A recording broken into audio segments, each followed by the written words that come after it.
Welcome back!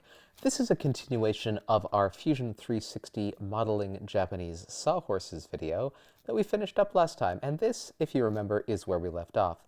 If you haven't seen that video yet and you want to know how to model these very simple, undecorated Japanese sawhorses, that's available in our live stream sessions, and you can take a look at that. That might be a good place to start if you are joining us here for the first time.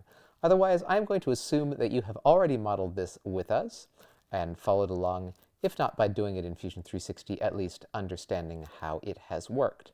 Now, what I would like to do is turn this into a set of sawhorses and a workbench. So the first thing I'm going to do is I'm going to create a new component, and I'm going to call it Sawhorse. And as I said last time, a component is like a file folder. But inside a file folder, you can put other file folders. So I'm going to put that whole collection of components into our sawhorse. Now, the next thing that I want to do is figure out how big a bench do I want to build. Well, I'm going to build a bench that is exactly 6 feet long. So I'm going to model on the top of our sawhorse here a bench top. I'm going to make it lined up center so that it, fits on the center of our bench. And I'm going to draw a center point rectangle that extends out over our sawhorse. I will take that center line and I will make it exactly a guide so it doesn't split up our bench top. But that being said, we're going to make our bench top exactly 38 inches wide. And we are going to make it 6 feet long. Now 6 feet, let's try that again, dimension. 6 feet is going to be 72 inches. And how much of an overhang do we want? We will drag it up here, and we are going to say between that line and the outside of our sawhorse leg, I guess we'd better, no, we'll say between the top of our sawhorse and that line is going to be exactly 12 inches. I'm not sure why it has flipped us over there. Let's try that again.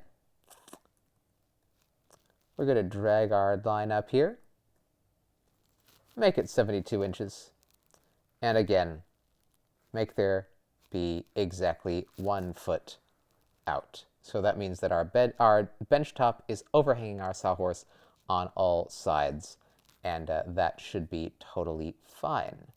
Now, what I want to do is say finish sketch, and I'm going to project this bench top, all the pieces of the bench top. Make sure you always select the entire thing.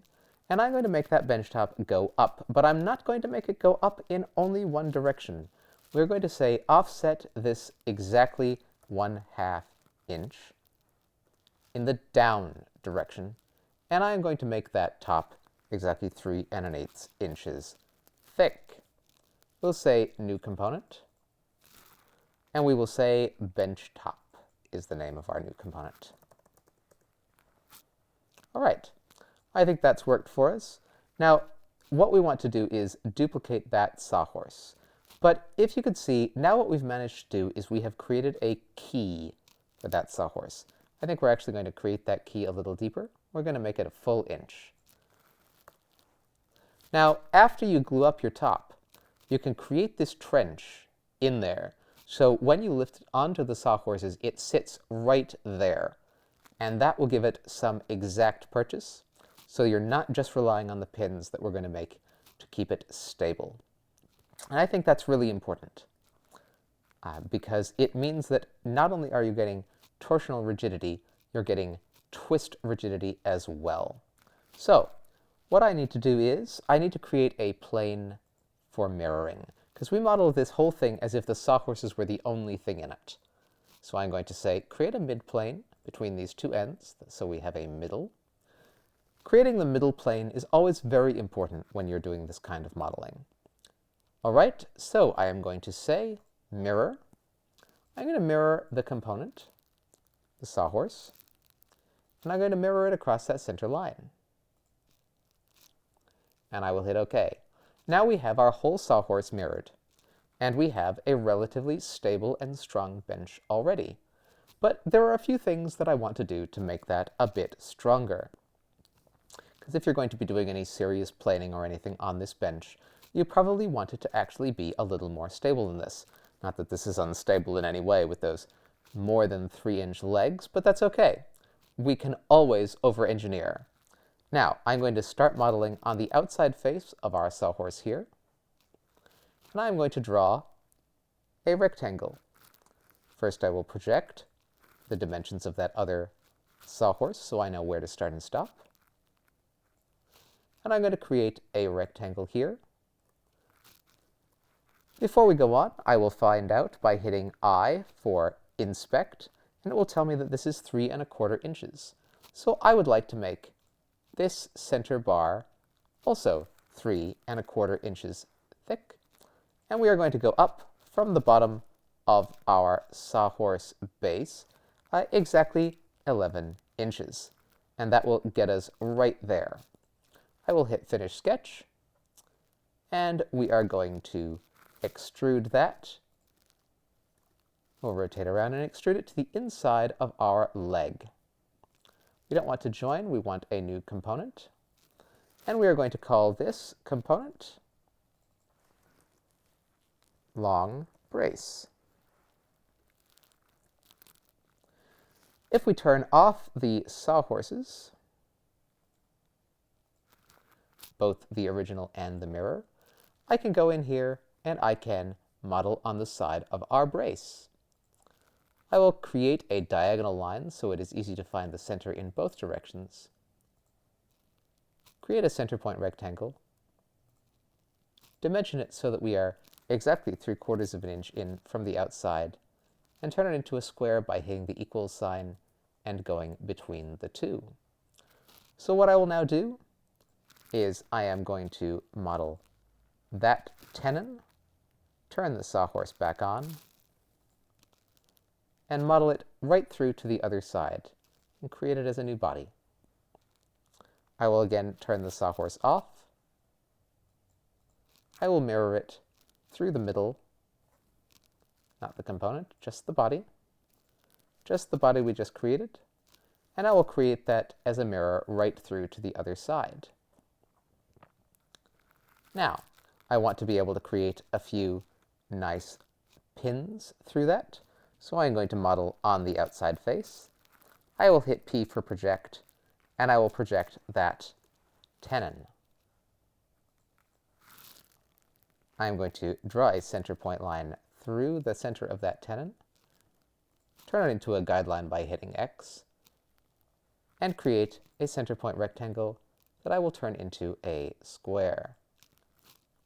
We're going to make these 1/2 inch by typing it in and hitting Enter. Create a center line, hit X and turn it into a guide. Double-click to select the whole square and mirror it across the center of our tenon. We'll now give it a dimension from one tenon to the other of 3/4 inch, much like we did before. Now, if I say I want to create those as extrusions, we can go all the way through to the inside of our brace and create those as new bodies. I will hit OK, and I will mirror those two bodies that we just created right across the center, which we created that midplane for. All right, now the next thing I want to do is I want to combine by joining this large piece of our brace with the two tenons that we created earlier. Now we have, oh, wait a second. Yes, okay, yes, we have that, very good. And we have our 4 pins, that's right. Just went a little glitchy there on my screen. I'm not sure if you could see that the screen went white for a second. Hopefully not. All right, so if I turn back on our sawhorses, you can see that we have these pieces. So I am first going to cut by hitting Combine, Cut, keep the tools, and I'm going to cut into that leg with the 4 bodies we just created. I am now going to mirror our little brace, and I need to mirror it across the center, but I don't need another midplane because it's actually in the same plane as our original. I'm going to say combine, and I'm going to cut each leg with the long brace. We'll just do that for each leg, one on each side of each sawhorse. And I am going to create a new component for our pins.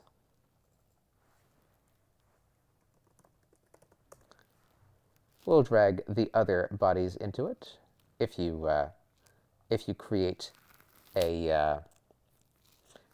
a component from each of them, it'll make a different component for each one. But if you just create one and then drag them all in, it will create a single one. We're just going to change the appearance of these to make them more visually obvious.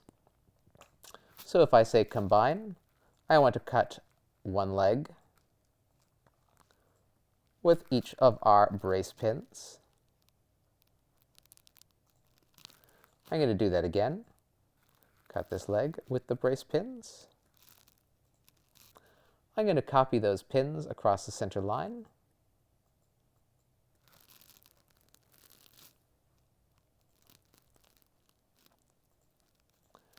And then I'm going to cut the other 2 legs using exactly the same pins we just had. I'll just select them all. It doesn't matter which ones are which, as long as, oops, I don't want to delete, I want to combine. Combine this leg with these bodies. And now if I turn off those pins, I'll turn off the actual component, I should now be able to look right through all 4 legs, and there we go. We have actual brace pins and the holes to receive them. The other thing that I want to do in terms of bracing is I'm going to put in some pins to hold this bench top down. And so what I will do is I will model on the bench top, and then I'll turn the bench top off, and I will project the 2 top edges of our sawhorses. So I'll turn the bench top back on again, and I can see exactly where everything is. So I don't want to have any pins through these tenons. I want to give those quite a good bit of clearance. So what I'm going to do is I am going to model a little square here. I am going to say that is equal, and I'm going to give it a dimension. These are going to be exactly 1 inch. And I will say finish. I know, a little anticlimactic. So I will pick one of them, and I'm going to say new component. And we are going to go straight through to the bottom. These are going to be quite large. Distance to object, right through to the bottom of our brace. And say OK. Before we do anything else, I'm going to change the appearance so you can see how they are progressing, because it is a little hard at times to see these things. And I will call these top pins. Now we have one of them. We want to say rectangular mirror, bodies. Select that, and the direction.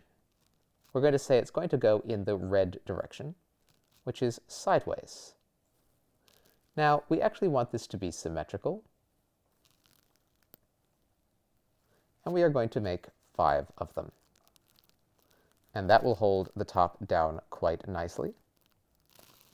If I scroll over quite a bit more, it should show us that we are going to make them at 16 inches full extent in both directions here. And that is going to give us the spacing that you see here, which I think works really well for this. We get way outside the tenons and the structure of the other legs, and we get a nicely spaced experience for them. Okay, now I will hit OK. I know people are going to ask me, what about wood movement? Well, for one, it's not really that big a deal. You're going to be using this bench indoors. It's not going to get soaking wet. If you're going to be using this in an aquarium, the wood movement is going to be a problem. If you're going to be using these in your house, it's probably not. But here's the other reason. This is a big, large piece of wood. There's no reason why you would ever make that as a single slab across a tree. So you've got two options. One is that you're going to laminate this up with a bunch of 2x4s side to side, face to face. If you do that, the grain direction is going to be expanding and contracting vertically. It's not going to be expanding across the bench, it's going to be expanding up and down. So you can clamp this whole thing right down to the bench, glue it in as much as you want, and that's not going to be a problem because all the wood movement is actually going to be in the direction that is perpendicular to, rather than in line with your floor. So it won't pull itself apart, no matter how much wood movement there is, because it's just not expanding and contracting in that direction. The other thing is I would actually make this top out of several pieces of laminated plywood stuck together, and that's not going to move in any significant way. So either way, you definitely don't have to worry about it. So I'm going to mirror those same top pins. I'll open up this bodies folder, pick all 5, and I will mirror them across that center line and hit OK. Now I have 5 of those. I'm going to hit combine. I will combine the bench top with all 10, the 5 from each side, and hit OK. I'm going to do the same thing for each of these supporting braces from the Sawhorses.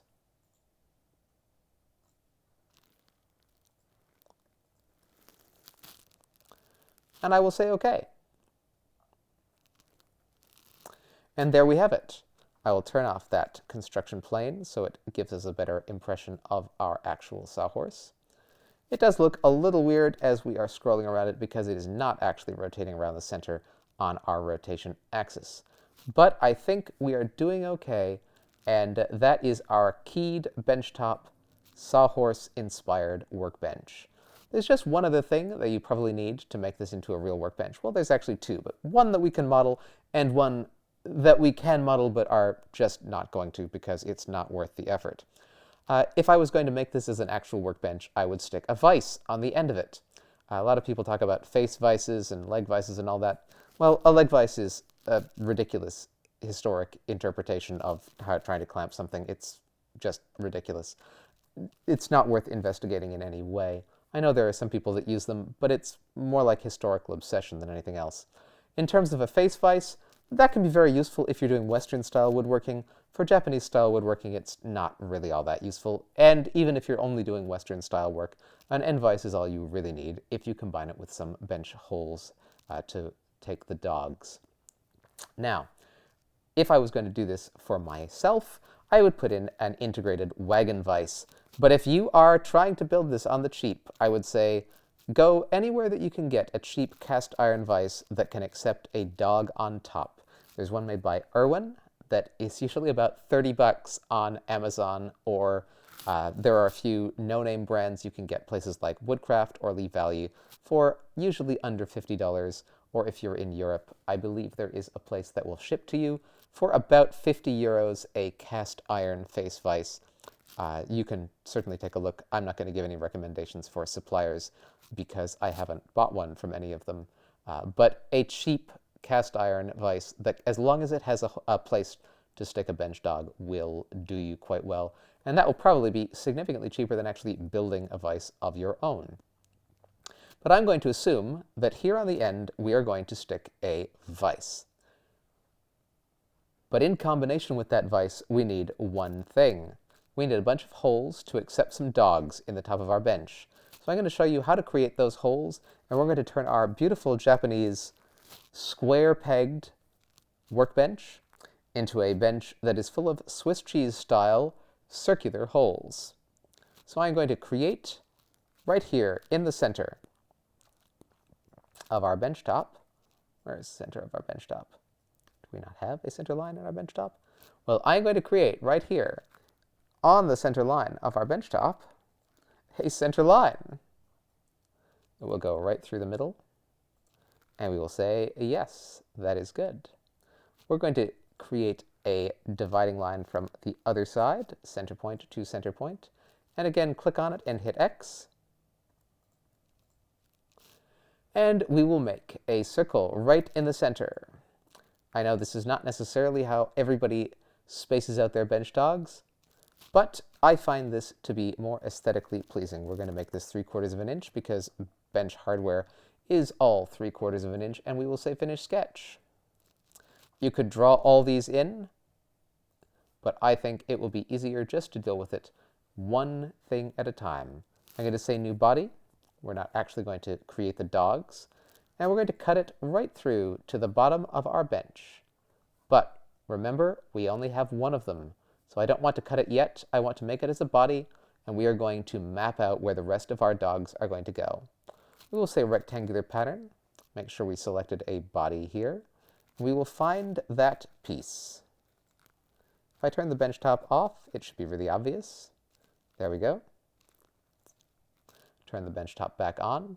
And what I'm going to do is say direction. If I select our green direction, we can go out and we can go down. So what do I want? I want them both to be symmetric. And in the across direction, we'll scroll down. How many do I want? I want there to be 7 holes, and I want them to be spaced out a little more than that.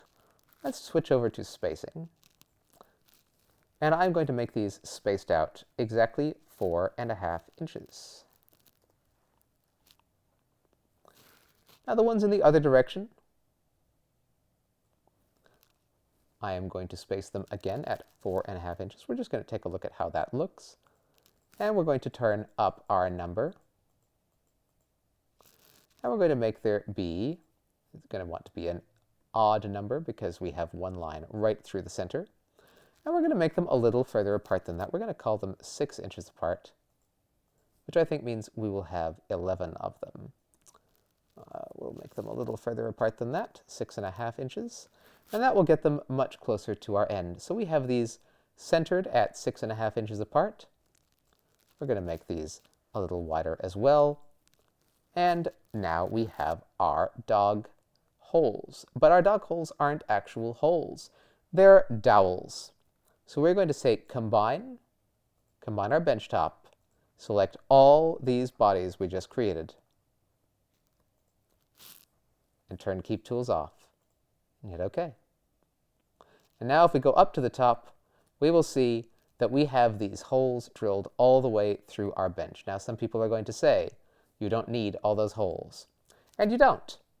But having symmetrical holes all the way across both axes of your bench will allow you to clamp things in almost any possible position, but it will allow you to put in dogs for bracing and other fixtures. I often use those dogs to clamp in jigs, and the amount of times that you can make a jig that is so stable just by attaching 2 dowels to the bottom, running it right through, and then bracing it on the bottom means you will never regret putting all those holes in. It doesn't destabilize the bench top at all, and it looks pretty good. Hopefully you've got a drill press, but even if you don't, you can always do this thing just by hand. You can do them before you glue up the bench, but I would do them after. So if you have a drill press, how I would do that is I would drill some guide holes through a big board. I wouldn't cut one and then try to drill it manually. What I would do is I would space them out, and I would cut exactly 4 of them, and I would use that as a way to drill one, stick a dowel through, and then cut the other 2 exactly parallel, and you can use it like a shelf hole, a shelf pin hole guide, and that will make it a lot easier. So anyway, there we have it. You have your Japanese sawhorses, you have your bench top, and depending on how you've done this, you can either make these pins removable, or you can make them fully solid. It's going to be more stable if you make them solid, but of course I know that sometimes, for example, if you have a workshop that you need to move on a regular basis, what you can actually do is you can have this bench top be separate. You can have the holes in the underside stretchers here for those pins. Glue the pins into the top, but not into the stretcher, and then anytime you need to move the bench, you can yank it off and the top and bottom come apart. The same goes for any of these underside pins. You can always make them removable. If you're going to make them removable, what I would suggest is, instead of having them as two separate pins, have them as two separate pins and have an outside handle so that you can push them in and pull them out and they will hold the pieces in place.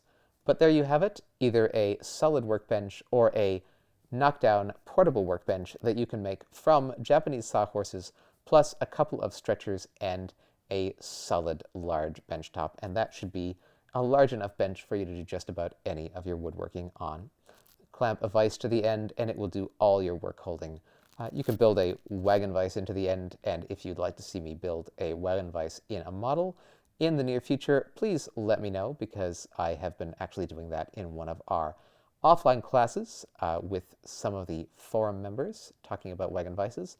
But we haven't done it on the modeling yet, and that could be a fun exercise. Anyway, that's it for this class. If you have liked what you see here, please click like. If you didn't like it, let us know why it is you didn't like it in the comments below, and you are free to hit dislike if that's what you feel. If you could leave us a comment, that would be great. Tell us what you're doing and what you're getting out of our videos, what you'd like us to do next time, and any questions you might have. If you want to see more live stream videos from us, click on the subscribe link and ring the bell so you get notified every time we go live with another one of these videos. This is 3 in our Sawhorse series, and I think that is the final one for the Sawhorses, but you can come back and check with us to see what we're doing next. If you don't mind, if you could share this with anybody you think might be interested, including your social media and any woodworking and modeling forums you're a part of. Thank you so much for joining us, and I hope you're having fun modeling and building something in your shop today. Thanks again. Bye-bye.